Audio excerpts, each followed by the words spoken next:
just have a handful of files that would have a solar transfer, to me, it seems like almost the majority of my transactions each month have some kind of solar that we're dealing with. So I'm glad you guys are all here to learn and get some tips and tricks from us and just things, know what to expect when we're dealing with solar.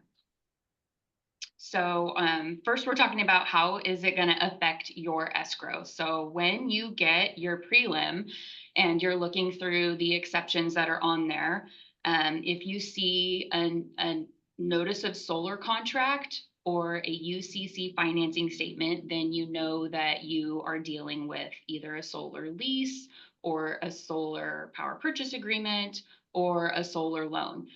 Any of those, you just know there is some kind of solar that needs to be dealt with on there. So one of the first things that I do when I'm checking the prelim and I see those on there is I go back and I look to the purchase contract to see if it's telling me how we're going to address solar in this transaction. It's helpful to me if there's a note in the contract that says that the buyer is going to assume the solar or that it's going to be transferred, or if the seller is going to be paying it off. Those are helpful things for us as we get our title report to know what kind of a request to initiate with the solar company. So those items, when you do see them on the title report, those are things that we're going to need to deal with and have to be addressed in escrow. No two solar companies are alike. They all work differently. They have different processes. We've worked with most of them enough to kind of know what those processes are, that we can give you an idea of what to expect and how to deal with them. I was just going to rattle some of them off that we work with the most frequently, that you've probably worked with. Sunrun, I find to be very easy on my end to deal with, simply because it's easier for us to get a representative on the phone when we call them to help us immediately with what needs to be addressed. The things about Sunrun that can make them be a little bit more complicated on the user end for the buyer and seller is that when they send the credit application link out to the buyer, that link's only good for 24 hours. So once it goes out, you need to let your clients know you need to address that right away. If they don't do it, then the link's expired and it's another phone call to Solar to ask for that to be resent. Tesla is also another one that seems like everything's fairly streamlined, but the unique thing about Tesla is that everything gets initiated through the homeowner's website, their login account with Tesla. They're going to go in there, they're going to initiate a home transfer.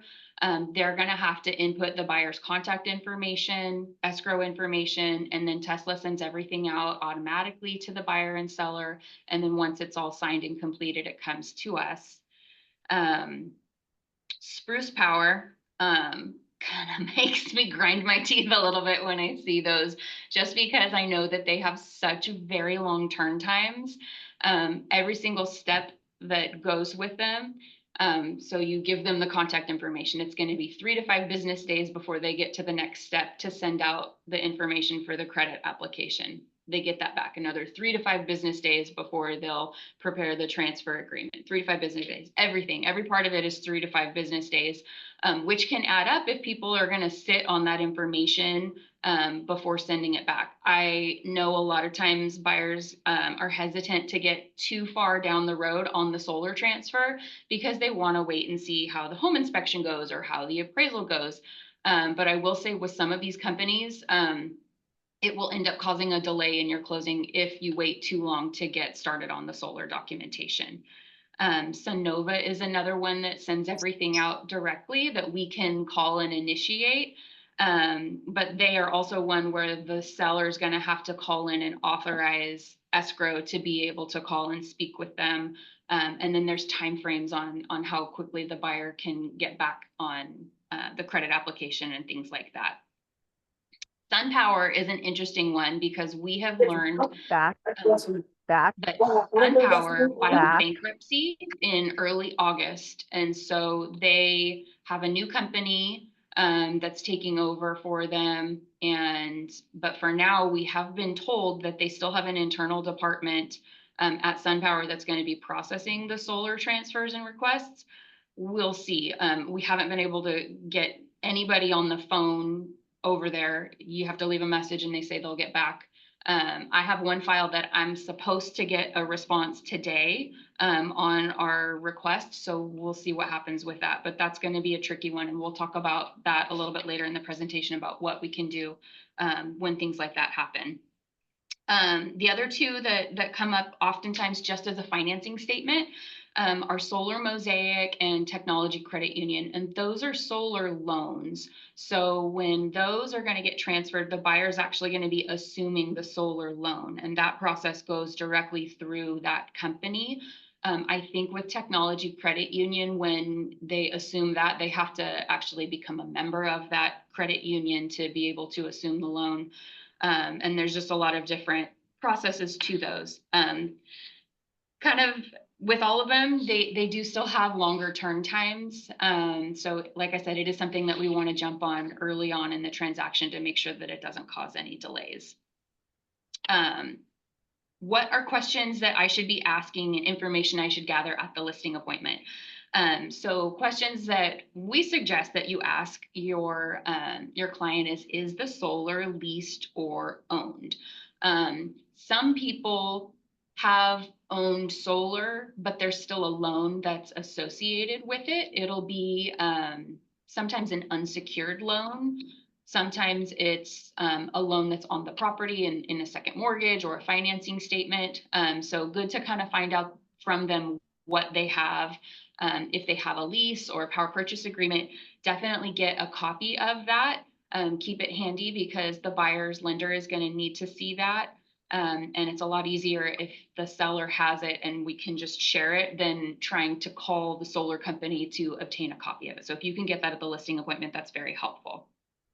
And Steph, we added the question of how many solar systems do you have? Because we have been encountering homes that have different solar systems from different providers in the last year more than ever. Yes, because people will get one set of panels and then they'll go back and get another set because they figure out that they need more, but they'll go with a different company. And so that is something that we have been coming across. So find out if they are dealing with more than one solar company because they'll have different transfer processes that need to take place for both of those, and both systems are going to need to get transferred. Find out if the system can be transferred at all. I have heard from other agents that have come across certain solar companies that won't let the buyer assume the loan and they are going to require it to be paid off. So if that's the situation, is the seller going to be willing to pay that off, or is the buyer willing to do a solar buyout of that? Did they use a HERO or PACE loan to obtain the financing for the solar panels? Because if that's the case, there's going to be an assessment on the property for that has to be paid off. That one cannot be assumed. And so good to know if they're dealing with that so that you can factor that into what their proceeds are going to be. Stephanie, we got a question that we haven't had to answer yet because the market's been fairly strong. But if an agent's taking on an REO property, a bank-owned property where the bank may not have that information handy, where do they start? Well, start by pulling the title report and seeing what solar company it is. And then we can call them, find out if it's something that can be transferred or not. If it has been foreclosed on, we might need to send a copy of that to the solar company so that they can update their records or see what information they're able to give us. I haven't had one of those in so long, and solar wasn't really prevalent very much back then. The few that I remember dealing with from like the short sale days, sometimes solar would just come back and take the panels off if, you know, the payments hadn't been made, or they just leave them there. We've got some where if the seller's deceased, we have to just send a copy of the death certificate to solar, and then the transfer agreement is just signed by the buyer and they don't have anything signed by the seller or even the executor of the estate or successor trustee of the trust. So that's interesting also. I feel like there was another question that was part of that. Did I answer your question? Yes. Okay.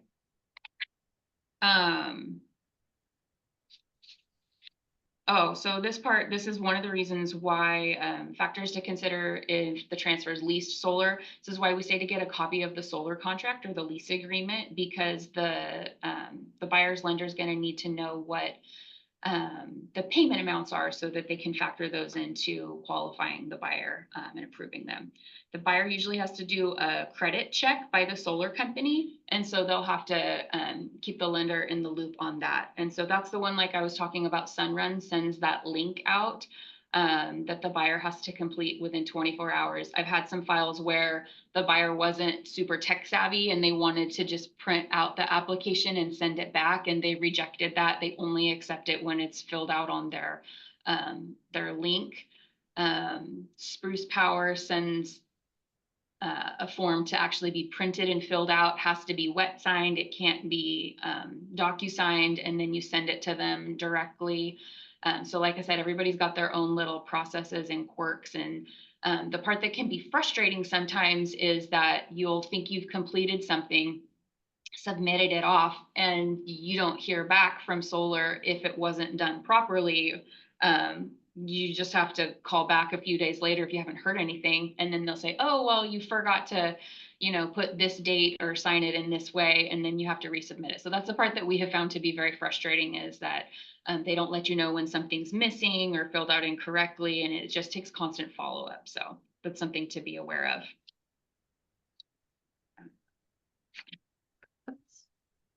What does it look like on the prelim for the solar items? So this is a sample page from a prelim. Right now it's highlighting a deed of trust as a loan on the property. And then the items underneath that, item 10, is going to be the notice of solar contract. And then under that is a UCC financing statement. And so when we're looking at those, it'll usually have the name of the solar company, and that's where we'll want to see if they're the same name or if they're different. A lot of them have like the prior names of the solar companies because so many of them have been bought, taken over, gone under. So Solar Cities, Tesla, Kilowatt, I think, is Spruce Power. We kind of get familiar with who they are, but check with your client as well to see who it is that's taking the solar payments each month on those.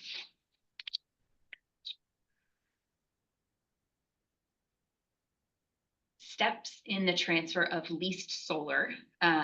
So once it's going to be listed, the seller should really reach out to their solar company.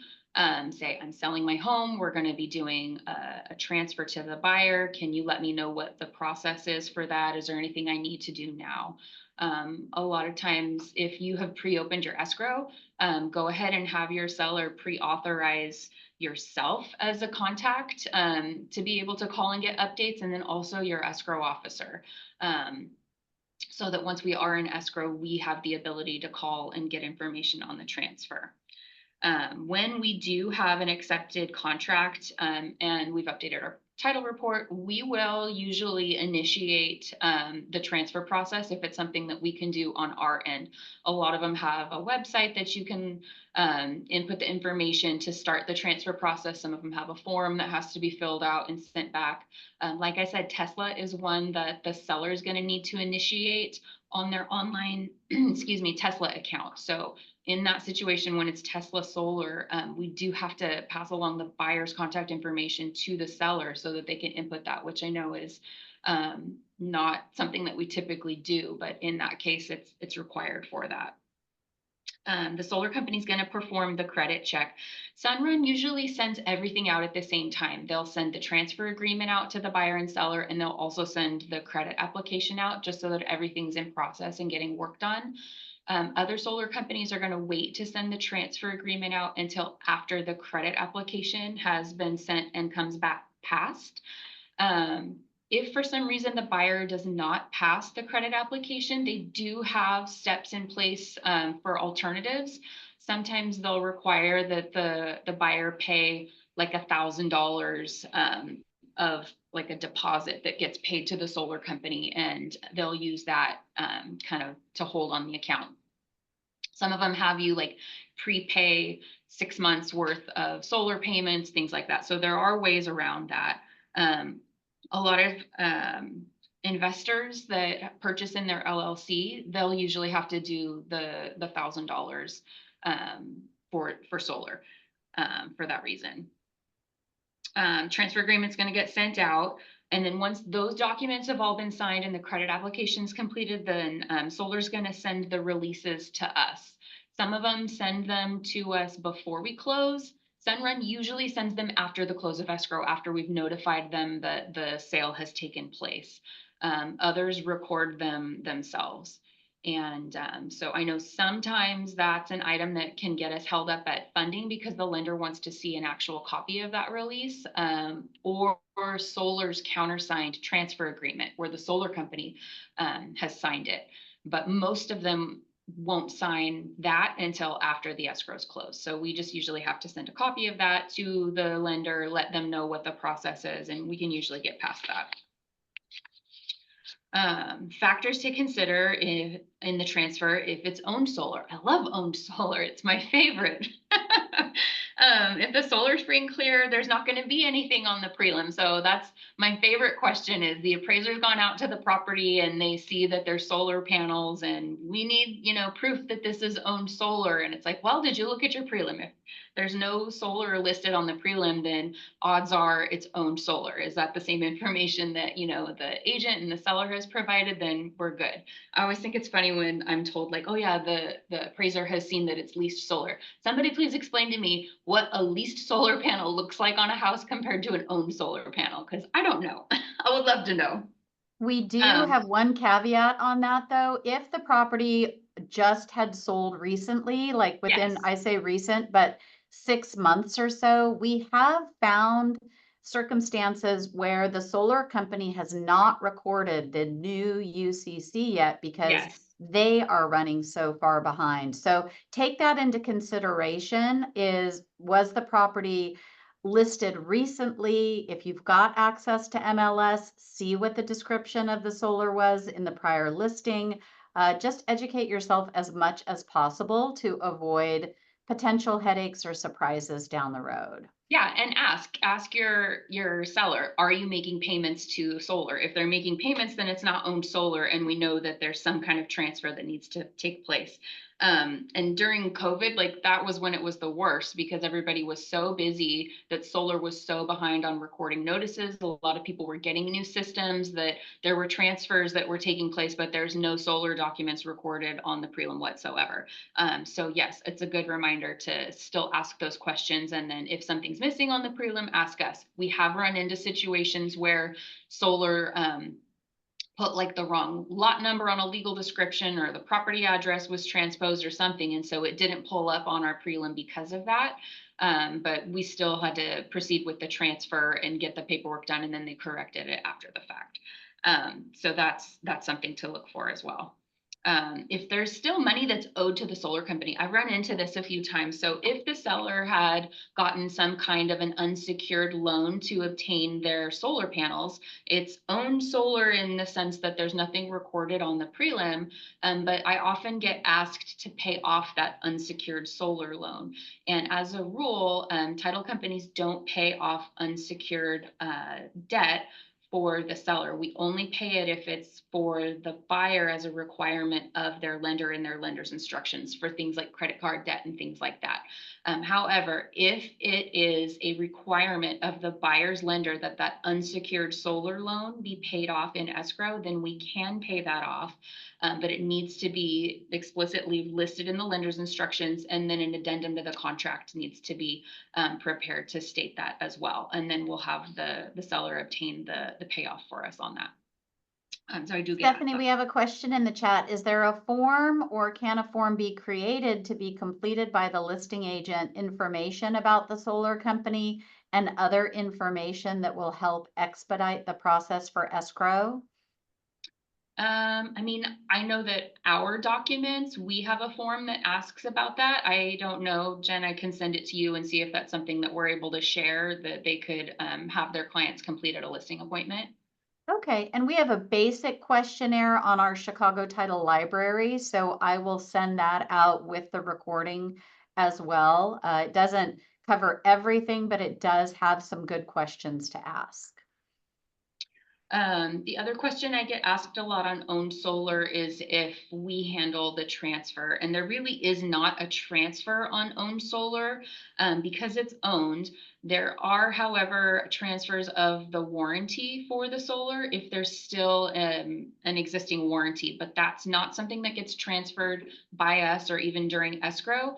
Usually the buyer will just need to contact the solar company once the escrow has closed and provide them a copy of the recorded deed that shows that they're the new owner.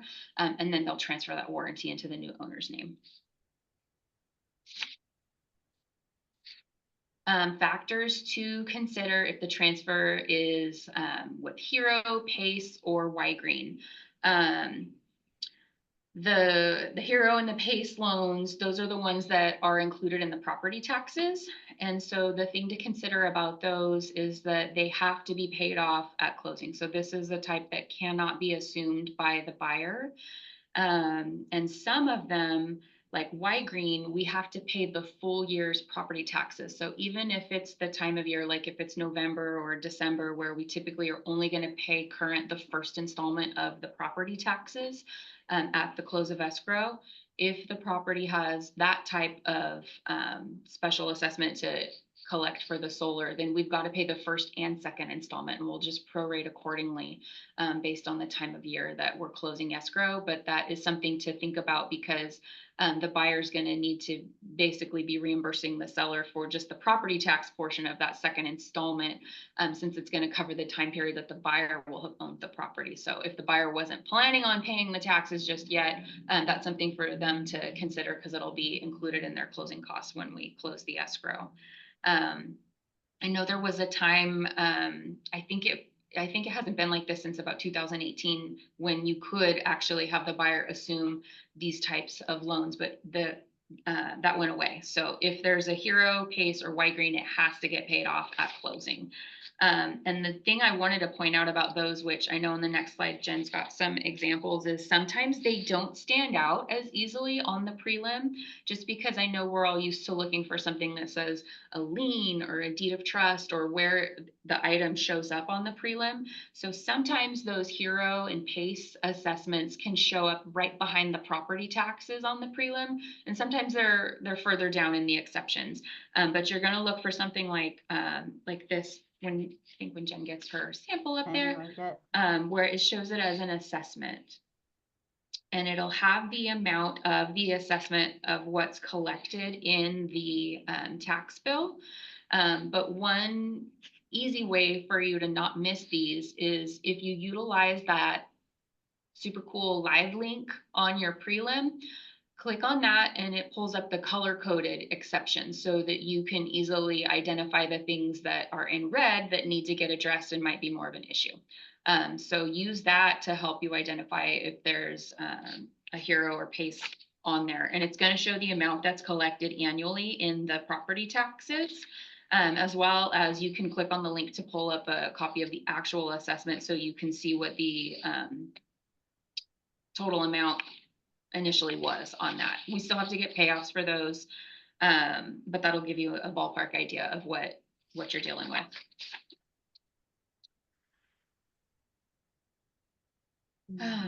Let's see. I think I'm good with that one. Challenges that may occur. What happens if your buyer doesn't pass the credit check? We talked about that. They can pay that upfront fee. They can do prepaid payments. There's usually some ways to work around that.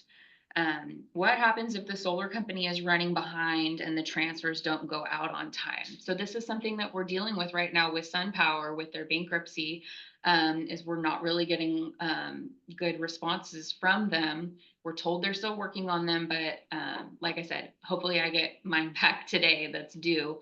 But we really are limited on our options. If it's a cash transaction, the buyer and seller can agree that the buyer is going to close taking title subject to that solar, and they can continue to work on that transfer themselves, but it would be outside of escrow and without our assistance in handling that transfer. If the buyer's getting a loan, I mean, in theory, the lender could agree to do that, but I don't know that would happen. So we'd need to wait for that transfer to take place.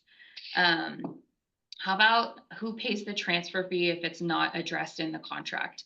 the parties need to decide and agree who's going to pay that. I would say that for me, most of the solar companies have moved away from escrow collecting the transfer payment in escrow. They'll usually send that link directly to the owner. I think Tesla does. I don't know if Sunrun has a fee.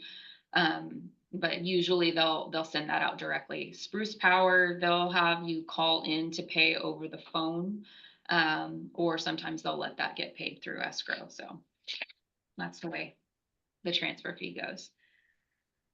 Does anybody have questions for me? So this is the point where if you want to just unmute yourself and ask your question, you're welcome to. We know there's a lot of different situations out there, and Stephanie's probably encountered 90% of them. So we always love learning from you, and this is the time to ask those crazy questions.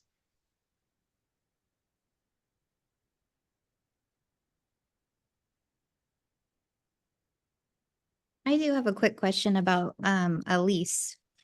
So one of the companies was saying they don't provide a lien on the property for a lease. Is that true? Or is that just sometimes there's no lien? So the notice of solar contract, solar will tell you is not a lien. And it's not, it's a notice of solar contract, but it does indicate to us that there's a transfer that needs to take place. And when we close the escrow, they will release that notice of solar contract and then record a new one after closing in the new owner's name. But you're right, they do say that it's not a lien, and that's what we run into on refinance transactions, because on a refinance, they'll say, that's not a lien, we're not going to release it. So we have a solar endorsement to the lender's title policy that we'll issue to get around that. Okay. So how do they secure it if there's no lien? I Well, guess. yeah, it's not a lien, it's a lease. So Yeah. it's that agreement, and then they've got the panels on the house that if everything doesn't get paid, then potentially they could go take those back. Okay. Got it. Thanks. Mhm. So this is not an escrow question, but Heather Lee did ask if anybody has information on this with true up payments that they can be kind of big. Does the buyer end up paying what was owed by the seller? You know, they transfer the property right before the true up. Does the buyer end up having to pay that? Does anybody on the call have any knowledge of that? I don't have a direct experience, but I would think if the electric bill is under that person's name that they're liable for it. I mean, maybe it can be negotiated in, but I wouldn't think it would be a part of the house sale. That's just my thoughts. A good thought. And then Hello, my name is Josh Tellis, and I've been doing solar 14 years. So I'm excited to be on the call. So what happens in a situation like that with a true up? They're right because it's under someone's name. They're responsible for it. But when the next person assumes a solar lease ownership, you guys did a great job, by the way. My wife's a realtor, and I was texting. I was like, man, these guys are awesome. And so you guys Oh, did a we didn't very say great anything job. about solar. You guys are doing a very great job explaining this. So one of the things that when the homeowner assumes the solar and things like that, and they obviously have to sign up for PG&E, SDG, whatever it is, they that's when their time starts. So if it's on 2.0 and NEM agreements from last year, their true up will be the following year from that date forward. So that's how they could do it. So the old, person, the seller pays off their true up, and then the new person starts that true up date when they take over PG&E. thank you very much. Thank you guys. Thank you. I have one more question. Sorry. If That's okay. okay. That's what we're here for.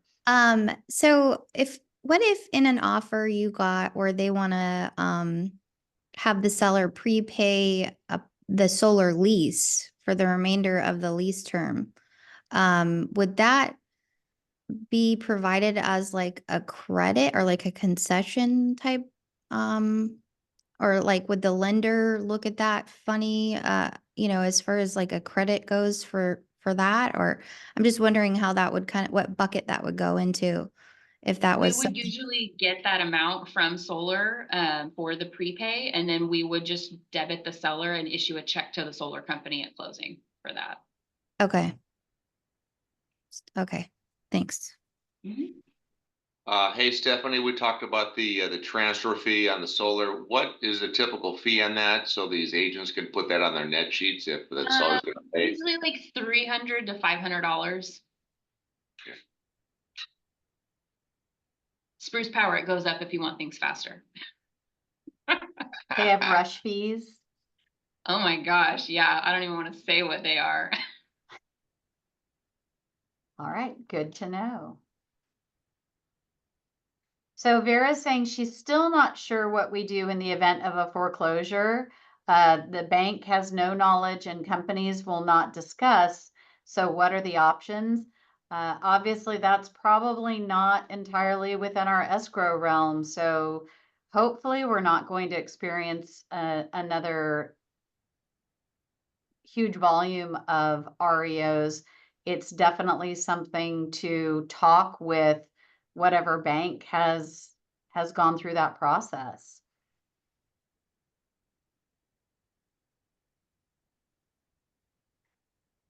I can check with some of our other operations and see if they've ever handled it. We're just lucky enough that we haven't run into that yet. I don't think I've closed an REO escrow since like 2011, so it's been a while. Fortunately for our market. Something would be on the prelim, at least to get it started though, correct, Steph?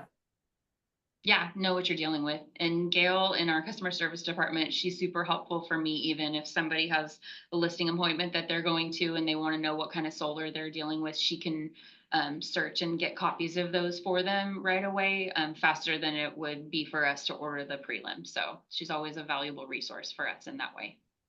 Yes, so you can ask your escrow officer or your sales exec if you're going to a listing appointment and you know that there's solar there, you can ask us to do just a customer service information check to see what documents we can find, and we'll get those right over to you.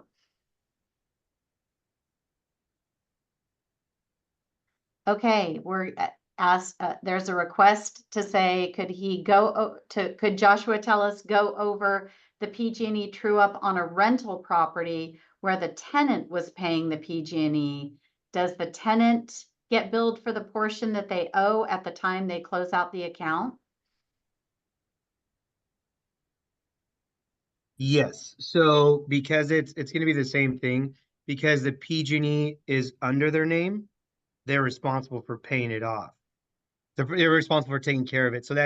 So some rental properties that we know out there and some of the clients that I have, they have everything under their name and like they'll, tenant will pay whatever the lump sum of the rent is, if you will. The problem with that is the owner, if they run up a high true-up bill and they leave, they're responsible for it because it's under their name. So the best bet, if we're advising our clients, is make sure if you're renting a property, making sure it's under the tenant's name. So when they do move on, they're still responsible for the true-up. Do you recommend they put the like if it was a lease or a loan for the solar portion, they put that maybe in the rent so that's covered, like, the owner? I know it gets a little touchy with that, but if it Yeah. was like a thing where things were covered and it was, maybe they're going to charge $2,000 for rent, and then they, for trash and other things, maybe fees they can like, maybe it's, 2250 or so. I don't know, maybe they'll add a little bit more to cover all of that on their side, just to make sure the lease, PPAs or loans are covered.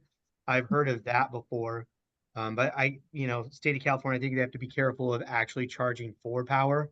So it'd be like a general thing that they're charging for. Mm.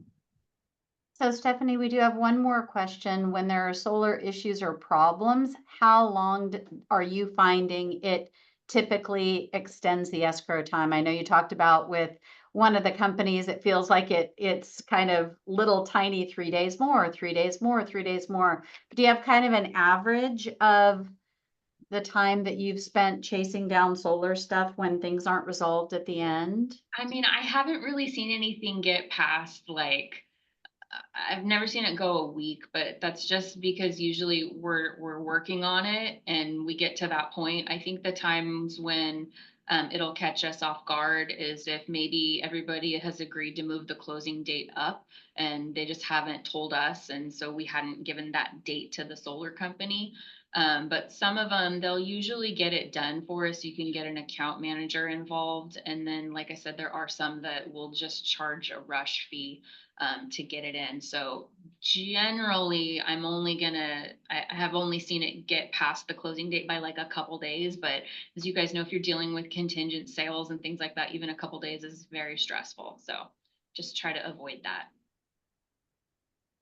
So do you have any experience in how a buyer would get a hold of the warranties, if any, or know to register their name with the solar company if the solar installer is gone or can't be located or is unresponsive and the solar loan has been paid off?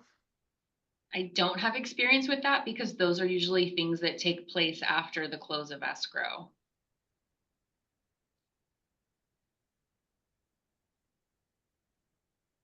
Okay. Well, I appreciate all the extra questions and extra information that everyone generated in our Q&A. Are there any other questions before we wrap up just a bit early? Oh, Rachel Engel has her hand up. Yeah, Rachel? I had one. Debbie mentioned the solar form on car forms or zip forms, and it's really helpful when we get that like at a pre-listing or with the seller. And Stephanie, I'm sure that would help you if you get that form, even though there's details on there you may not need. Would you suggest that we all send that to you completed?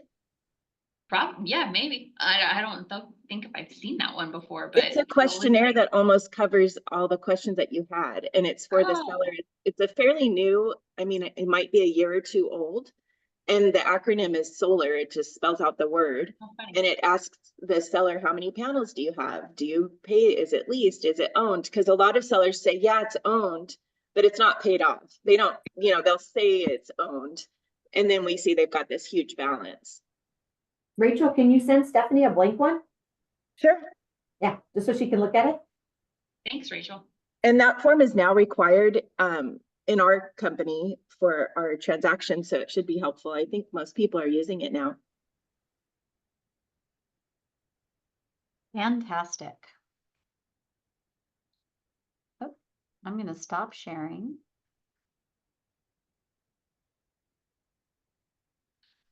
All right, I don't see anything new on the chat. So with that, I will thank you guys for taking time out of a busy Thursday to spend learning about solar with us.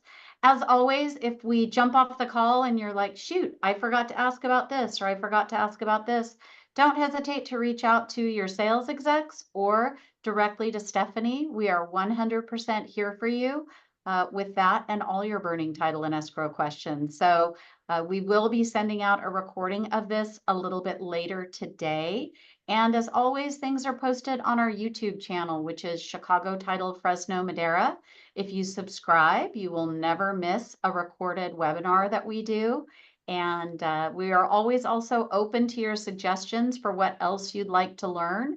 So that's another thing to be sure to share with your sales exec, and we'll brainstorm and get it on the calendar. Have a great day, everybody. And thanks, Steph, for a great job. You're welcome. Bye, everybody. See you, everybody.